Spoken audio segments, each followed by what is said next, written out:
আজকে লাঞ্চটা জাস্ট জমে গিয়েছিল। বিকেলবেলার দিকে একটু গিয়েছিলাম ছাতে, ভীষণ গরম লাগছিল, তাই দুজনে মিলে গেছিলাম ছাতে হাওয়া খেতে। হাওয়া না থাকলেও বিকেলের ওয়েদারটা কিন্তু দারুণ লাগছিল। আর এই যে কি করব করে একটা কাজ পেয়েছিল ছাতে উঠে, আর আমরা দুজনের বানাচ্ছিলাম ভুলভাল কিছু রিলস, আর তার সাথে এনজয় করছিলাম কোল্ড ড্রিঙ্কস। নেমে এসে কিছুক্ষণ পর খেয়ে নিলাম একটু চা।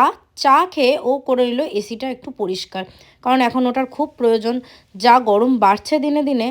তারপর রিভানকে নিয়ে চলে গেলাম ওই বাড়িতে, আর ও শুরু করে দিল খেলা। রাতে বাড়ি ওকে নামিয়ে আমরা বেরিয়ে পড়লাম একটু গঙ্গাধারে হাওয়া খেতে। তারপর মনে হলো একটু ফুচকা খাই, অনেক দিন ধরে একটু ফুচকা খেতে ইচ্ছা করছিল। তাই প্রথমে একটু জল ফুচকা খেয়ে নিয়ে নিলাম দই ফুচকা। ফুচকা খেয়ে বাড়িতে এসে রিভানকে খাইয়ে ফ্রেশ করে দিলাম। আর রিভান ফোনে কথা বলতে বলতে দিল রিমোটটাকে আমার ভেঙে। তারপর করে নিলাম ডিনার।